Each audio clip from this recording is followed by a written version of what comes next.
He grew up gay in a religious community and turned those cringy moments into a successful career in comedy. Comedian Kevin James Thornton joins us now to discuss his journey and upcoming shows at Zanies. Welcome. Thanks. I can't believe you just told everyone I'm gay. Oh, well, you know. Well, The secret's out. sorry, Mom. Oh, yeah. Well, you know, but it's funny, though. I find church humor, well, it shouldn't be funny, is probably some of the best material. Oh, yeah. It's relatable to a lot of people, for sure. People tell me that all the time, that I tell my stories and it sounds like their stories, which blows my mind because my stories are wild. Right? Yeah.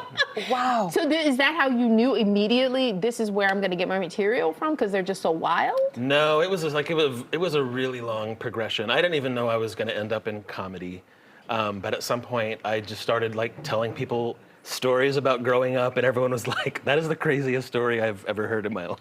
You have such an interesting background. You grew up in Indiana, but moved to Nashville to become a musician, Yeah. is what you thought, right? Yep, I did. I right after high school, I moved to Nashville, and that's what I wanted to do. It's actually what ended up pushing me into stand-up, because my band did not succeed, and it was years and years of work. And at the end of that, I was like, I have to do something totally different. So I moved to LA and started stand-up. Okay, but then you started incorporating auto-tune Yeah. into your stand-up, so you didn't get too far from music. Yeah, well, yeah, I guess it is musical, but I don't know if I'd say it's music. That's just a weird course of events during the pandemic. I started making silly videos.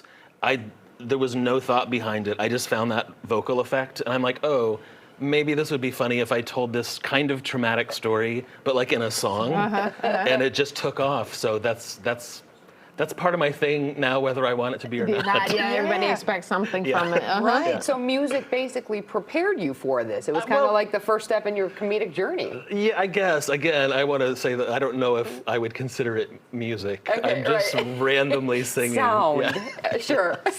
All right, so you're in Chicago during Pride Month. That's got to be a fun and exciting time. Crowds, are they different? Because, I mean, this is not your first time in Chicago.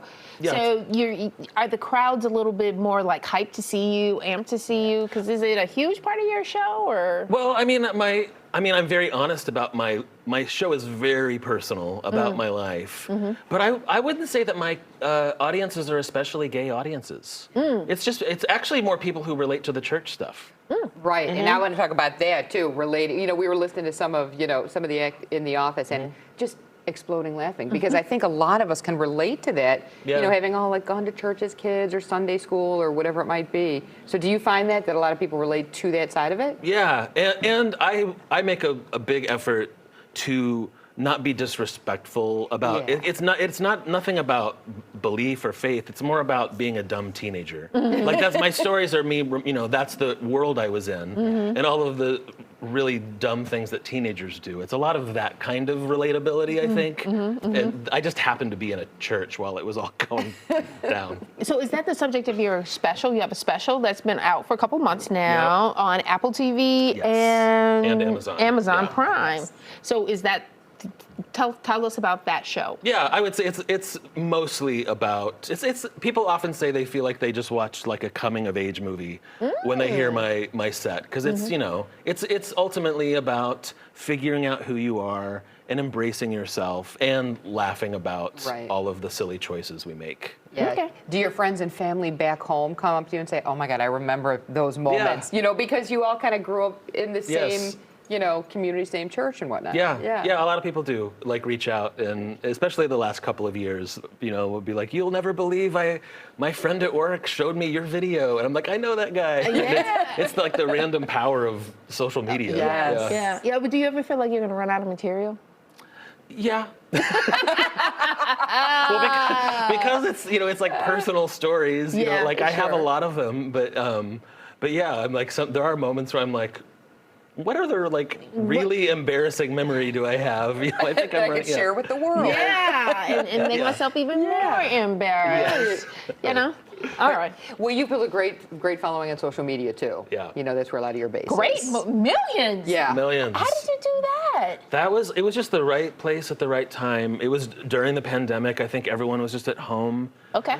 And I was not imagining anything was supposed to happen. I was just bored, so I just started making TikToks and Reels, and they just blew up really fast. I mean, during like the early days, I was getting like 100,000 new followers a week. Whoa. Holy cow. Like in that Yeah. area Take some notes especially, on that. like, Yeah. millions and millions of views. I mean, that has slowed down quite a bit, but it doesn't matter because now it turned into. Now you're Now you're amazing. famous. You're at Zany Chicago. We All can't right. wait to see you. Yeah, so check them out. You have a show today and one tomorrow. Zany Chicago down on Wells. Check out the website so you can get tickets. Tickets still available? Tomorrow's getting pretty full. All right, Yeah. Get there Awesome. fast.